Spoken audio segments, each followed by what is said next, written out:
either floating or onshore, and then get that in there. So the thing that with GMP is interesting because to be a member, you have to hit target goals of 0.2% methane intensity. So, there's a bunch of rules and stuff like that. So interesting that the EU at some point made, LNG natural gas be, one of the part of the energy transition because you could fire up a regasification plant way faster than you can get a nuclear plant going, right? So LNG has become a key thing. It's a key export for the US, but it's a key import for the EU, I guess. So now we mentioned before we hit record that the recent news with you mentioned IEA, I think, made an announcement in regards to the whole war in Iran and what the energy security implications. Tell me about that. Okay, right. I mean, the situation is being escalating day, no, hour by hour. And I had an interview with BBC a couple of hours ago, and I talk about the situation and how this oil price and this fever of the escalation can be, let's say, defined. The oil market and the oil price, it's not entirely about what's happening.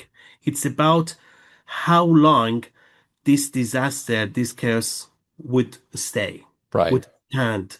For example, when Iran this morning said, "Okay, we're gonna, mines in the Strait of Hormuz," it didn't change the oil price hugely because soon after, U.S. bombardment and then hit those vessels. They want, but it was a threat because we heard from the news and it was leaked. The first one was leaked from the media. Oh, they are going to do that. And at the same time, leaked from the other side, you guys had exported more oil than compared to before war back in 24th of February time. Then that means your vessel also needed to pass. If that means if you put mines, that means no one's going.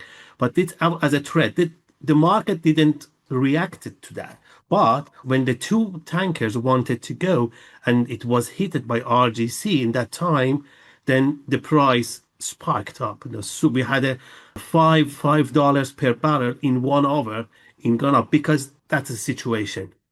But one talk or one interview from President Trump that's coming to ease the situation, again, that price coming down. It's about that. Right. Normally, for that situation and the scenarios, there are three options or three solutions. First of all, and the most important part is to go to the countries they have a reserve or a strategic reserves, and they decide to release some of those. That's one. The second one is find alternative producers or ask them if they have any capacity of the more production, push them for production. And the third one is find a different route for that, right?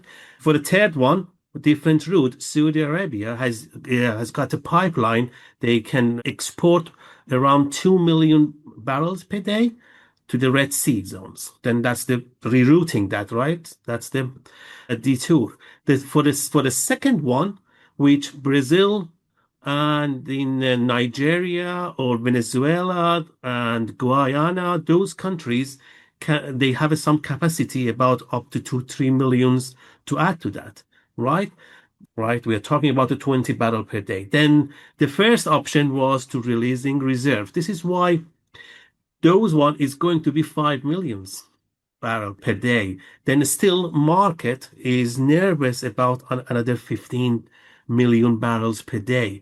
Then this is why EIA suggested and requested about that release. It went about 400 million barrels.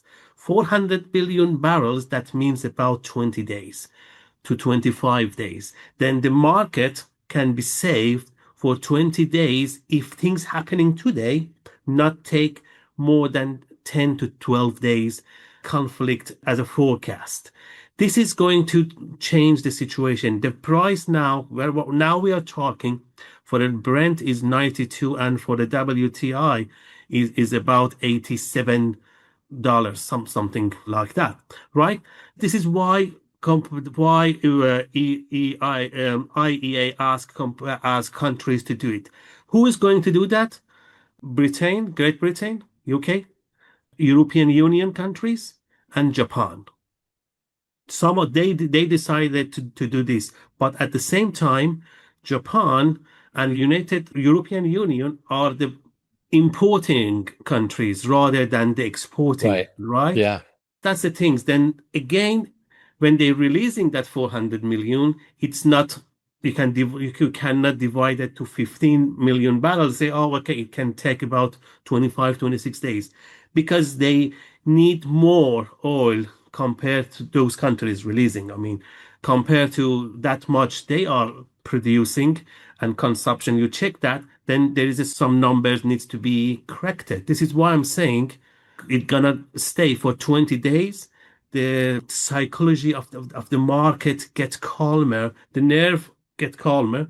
At the same time, Norway also has asked Algeria, Nigeria, those African countries as well. They decided, Brazil, as I said, they decided to increase their oil. But one thing's here missing, LNG from Qatar, because Qatar shut down the LNG exporting facilities because of the fear of being targeted more and hugely or severely.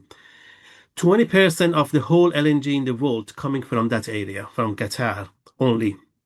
And the main destination for that is European Union, China, and India. Then that's another sort of a price for the gas, and there's no big reservoirs for the gas to say, okay, I'm going to release gas. It's not like that. For example, UK has only reserve for 12 days, the maximum as a strategic reserves. That's another problem happening there. And the third things, it's about fertilizers. 30 to 35 fertilizers and petrochemical products coming from that area as well. That's not happening, they're not affecting the situation or the world situation at the moment. But if you look at the long term, fertilizers can affect the agriculture. And agriculture is about the food security chain. Things happen after 2022 again in Russia-Ukraine conflict. If you remember that time, the oil and pasta or white flour, all those been disappearing from the shelf, the supermarket shelf. But I'm not saying it's going to be like that, but it's going to affect slightly, but in a 6 to 8 months. Interesting. Yeah. I mean, a lot of people don't realize that, yeah, the importance of fertilizer and where that actually, comes from because they don't realize that it's, natural gas. That's Absolutely. that's one of the biggest areas is just, natural gas. So yeah, the energy side is huge from that perspective. In fact, I have a little slide here that's pretty interesting when you look at the base level of, energy, fossil fuels and electricity, and up from there is food, right? So the growth of the world's population grow in exact correlation with fertilizer. 60% is synthetic fertilizer from natural gas. And then, of course, you got materials, cement, steel, plastics, ammonia, and then engine and chips. So these, obviously the direct users of energy, they're affected first, then food, then materials, then chips. But yeah, it all runs on energy. So